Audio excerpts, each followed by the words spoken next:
ከመንግስታቱ የፖለቲካ ስርዓት ጋር አብሮ የሚያያዝ ነው። አንድ አይነት አይደለም። በንጉሠ ነገሥቱ ዘመን የነበረው ሴንሰርሺፕ ወይም አፈና ከዘውዱ ስርዓት ጋር የተያያዘ ከቤተ መንግስቱ ስርዓት ጋር ከቤተ መንግስቱ ከልዑላን ቤተሰቡ ከልዑላንና ባለስልጣኑ ከመኳንንቱ ከመሳፍንቱ ከዚህ ጋራ በጥብቅ የተያያዘ ሴንሰርሺፕ ነው። እነሱን መሰል እንትኖች አለመንካት፣ አካባቢዎች አለመንካት፣ በመጥፎም አለማንሳት ቢቻል በደግ ካልሆነ ግን በመጥፎ አለማንሳት። ይሄ አንዱ ራሱ ከቤተሰቡ ጀምሮ ከስርዓቱ ቤተሰብ ጀምሮ የሚጠነቀቁት ጥንቃቄ ነው። ይሄ ራሴ በእኔ የደረሰ ነው። ተማሪ ከአዲስ አበባ ዩኒቨርሲቲ ወጥቼ ኮተቤ አስተማሪ ሲሆን አንድ ቲያትር ጻፍኩ። የኮተቤ መምህራን ማነው ሃይስኩል ነበር የዛን ጊዜ እና የአህያ ስጋ የሚል የአህያ ስጋ እንግዲህ ከአልጋ ሲሉት መሬት ማለት ነው አይደለም። እና ያን ቲያትር በተለያየ መልክ ተረጎሙት። ከንጉሠ ነገሥቱ ቤተሰብ ጋር አይገናኙት አይቻልም ብለው ከለከሉኝ። እና እንደዚህ የቤተሰቡ ራሱ ቤተሰቡን የሚጠብቅ የንጉሠ ነገሥቱን የመሳፍንቱን ቤተሰብ ጭምር የሚጠብቅ አፈና አንድ አለ። ሁለተኛ ስርዓቱን የሚጠብቅ በዛው መንግስት ውስጥ ሆነ ደግሞ የንጉሠ ነገሥቱን መንግስት ስርዓት አነጋገዝ፣ ንጉሥ አይታረስ፣ ንጉሥ አይከሰስ፣ ሰማይ አይታረስ የሚለውን የራሱን የቤተ መንግስቱን ስርዓት ደግሞ የሚጠብቅ ነው። ያ ስርዓት ስዩመ እግዚአብሔር ነው። እግዚአብሔር የሰየመው ንጉሥ ነው። ያንን መንካት ማለት እግዚአብሔርንም ማስቀየም ነው ብሎ እምነቱ ራሱ ሃይማኖቱ ጭምር አብሮ የሴንሰርሺፕን ሚና የሚጫወት በጣም ትልቅ አፋኝ የሆነ እንትን ነበረ እና ይሄ እንትኑ ነው። ሶስተኛው እና ትልቁ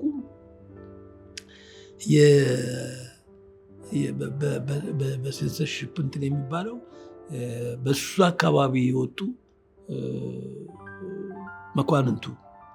መኳንንቱ ቀላል አይደሉም እና መሳፍንቱ ከንጉሠ ነገሥቱ ቤተሰብ ውጭ ደግሞ የስርዓቱ እንትኖች አሉ። ራሴ ገሌን መንካት አችልም፣ ቢትወደድ የገሌን ቤተሰቡንም መንካት አችልም። እነዚህ ደግሞ አንድ ራሳቸውን የቻሉ የተደራጀ ኃይል ያላቸው የሴንሰርሺፕ ተቋማት ናቸው እና በንጉሠ ነገሥቱ ጊዜ የነበረው አፈና በተለያየ መልኩ የተለያየ ስሜትና እንትን የነበረው ነው ብሎ ማለት ይቻላል። ይሄ አንዱ ነው። ከዚያ ቀጥሎ ያለው እኛ የደረስንበትን ነው የደርግ ስርዓት ነው። የደርግ ስርዓትን ደግሞ የመጣ እንደሆነ ፖለቲካ ያ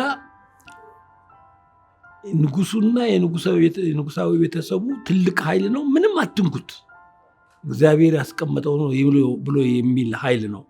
አሁን ደርግ ሲመጣ ደግሞ ያ ኃይል የለም፣ ኃይል የህዝብ ነው፣ የሰፊው ህዝብ ነው የሚል ደግሞ ትልቅ በዛት በተቃራኒው የሆነ በጣም ከፍተኛ ተቃራኒ የሆነ ደግሞ የሴንሰርሺፕ ስርዓት ደግሞ እንደገና ተፈጠረ። ትናንትና ንጉሱን ትክብበት በነበረው ብርህ ደግሞ አሁን ሰፊውን ህዝብ ካብ የሚባል ሰፊውን ህዝብ የገበሬውን ስርዓት የገበሬውን የወዛደሩን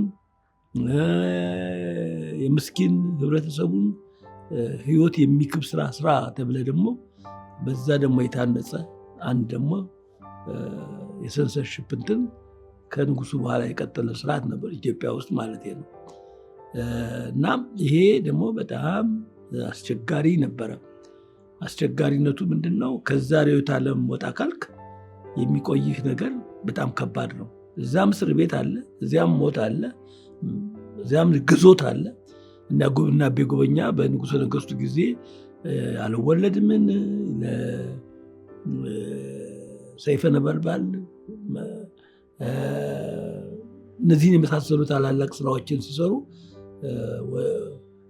ወደ ተለያዩ የግዞት ቤቶች ወደ ተለያዩ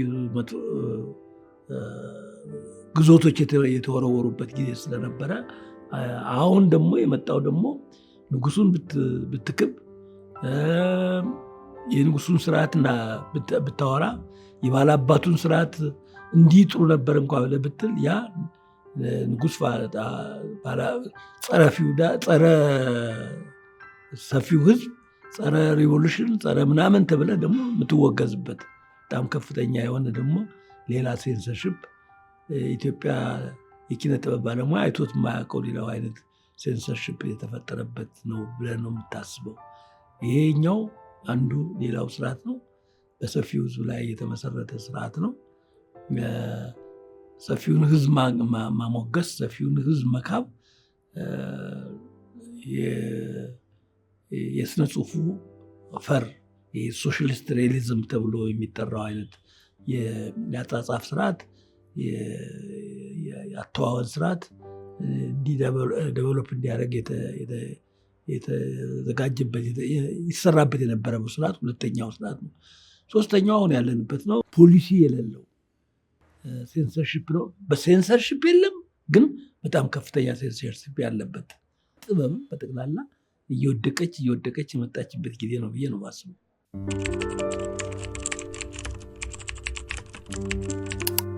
በነገር ላይ ፈጠራ የሚባል ነገር የለም። ምንድን ነው የሚፈጠረው? በእኔ አመለካከት ፈጠራ የሚባል የለም። የምንወስደው ሁልጊዜ ከህዝብ ነው፣ ከህዝቡ ህይወት ነው የምንወስደው። ፈጠራ ፈጠር ካልክ ግን ምን እንደምትሆነው ዝም ብለህ አብስትራክት የሆነ ሰማይ ላይ የተንጠለጠለ ከህዝቡ ጋር ግንኙነት የሌለው አብስትራክት ፍርቅራቅ ብርቅራቅ ጥርቅራቅ እያልክ የምታወራው ፈጠራ ነው ልትለው ትችል ይሆናል። እኔ በግሌ ግን ፈጠራ የምለው ከህዝቡ ውስጥ የሚወጣ ከህዝቡ ወስደን ወደ ህዝቡ በምናብ አጅበን የምናቀርበው ነው።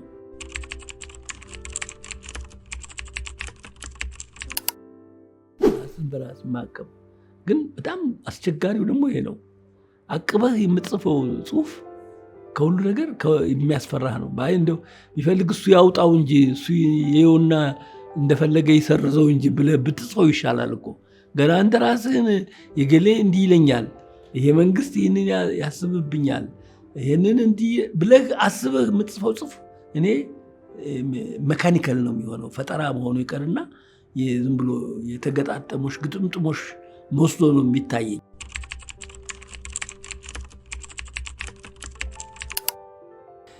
ራስህን አቅብ ጥሩ ነው፣ ግን ራስህ ያለምንም እንትን የለብህም ችግር የለብህም ተብሎ ያ ችግሩ መነሳትና ደራሲው ነፃ ሆኖ እንዲጽፍ የማድረጉ ነው ዋናው ትልቁ ነው ብዬ የማስበው።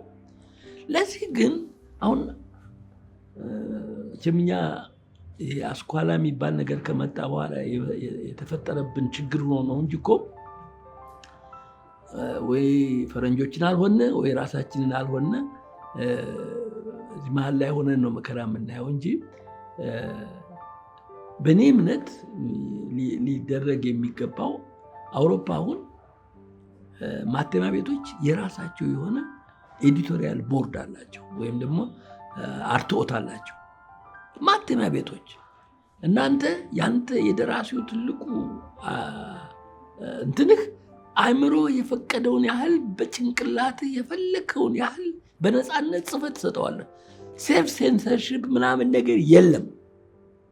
አንተ ሴልፍ ሴንሰርድ የምታደርገው ህዝቤን እንዴት አደርገዋለሁ? በህዝቡ ላይ የምጥለው ምን ነገር አለ? ህዝቡን የሚመራ ነው ወይ? ህዝቡን የሚያስተምር ነው ወይ የሚለው ነው እንጂ የምትጨምረው የገሌን ወቅሰዋለሁ፣ የገሌን እንትን አለው፣ የገሌ ሊጎዳል፣ የገሌ ይጠቀማል ብለህ ካልክ ስነ ጽሁፍ መጽሐፍ አትችልም። ስለዚህ ምንድነው ደራሲው የፈለገውን አይነት ስሜቱን ጽፎ ለማተሚያ ቤት ነው የሚሰጠው። ማተሚያ ቤቱ ቁጭ ብሎ የሚያርመው ምንድነው? ማተሚያ ቤቴን ደረጃ ይጠብቃል አይጠብቅም? በስነ ጽሁፉ ደረጃው፣ በካራክተር አወቃቀሩ፣ በአጠቃላይ በታሪኩ በምኑ ይልና ምን ይሰጠዋል? የሚገልጽለው የሚደግፈው መስሎ ከታየ ቦርድ አለው። አርትዖት ቦርድ ለሱ ይሰጠዋል፣ ያርመዋል፣ ያስተካክለዋል። ለደራሲው ክፍያውን ከፍሎ ከዚያ በኋላ ደራሲው ከዚህ ግንኙነት የለውም፣ መጽሐፉ ይሸጥለታል። ይሄ ትልቅ እንትን ነው። ይሄ በጣም በጣም አስፈላጊም ይመስለኛል ለእኔ።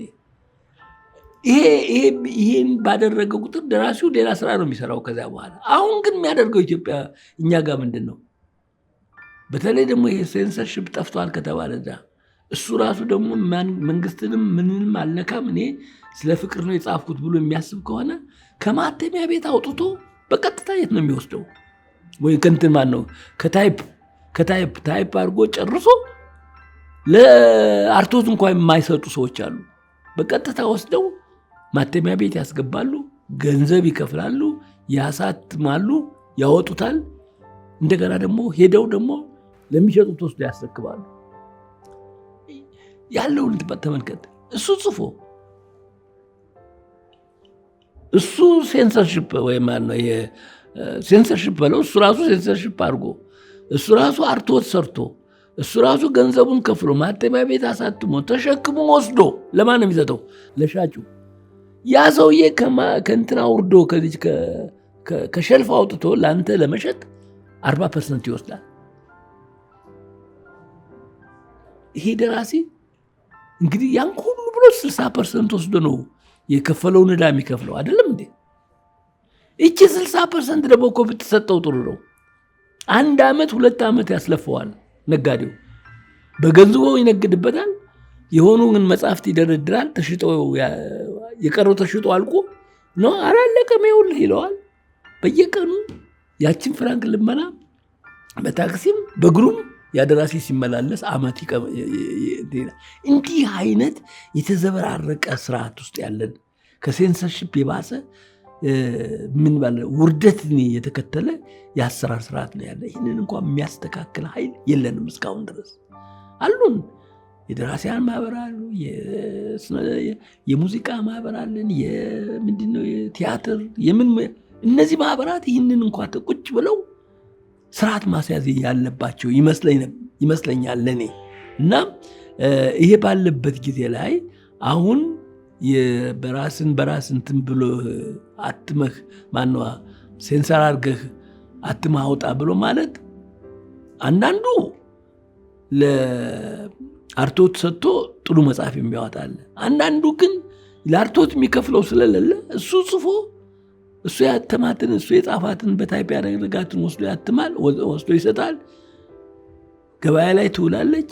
እንዳጋጣሚ ይቺ አንተ እጅ ትደርሳለች። ያልታረመች ነች፣ ለማንበብ የማትመች ነች። ኮንቴንቷ ይዘቷ በጣም ደካማ ሊሆን ይችላል። ያንን አንበህ አይ ምን መጽሐፍ አለ በዚህ ዋጋ የለውም እኮ ብለህ ስነ ጽሁፍን እንድትጠላ ሁሉ የሚያደርግ ሁኔታ ይፈጠራል። አንዳንዴ ሴንሰርሺፕ ይሄን ይረዳል። መጥፎነቱ እየታወቀ እነዚህን እንኳን ለማረም የሚችል ይመስለኛል አንዳንድ ጊዜ እንደው ሳስበው። ግን ሴንሰርሺፕ ጥሩ ነው ማለት ግን አይደለም። ብዙ ጊዜ የጎዳን እንትን ስለሆነ ይሄንን ለማቃለል ወይ ሚኒስትር መስሪያ ወይ ማነው የሙያ ማህበራቱ የሴንሰርሺፕ የማረሚያ ቡድን አቋቁሞ ስራቸውን ማካሄድ መቻል አለባቸው። ከዚህ ችግር ውስጥ እንዲወጣ ደራሲው እንዲያስ ካላደረጉ ድረስ አሁን በራስህ ብቻ አትመህ በራስህ ጽፈህ በራስህ ወስደህ አሳትመህ ሽጥ ብሎ ማለቱ ትንሽ የድርሰቱን ኳሊቲ የሚቀንሰው ይመስለኛል።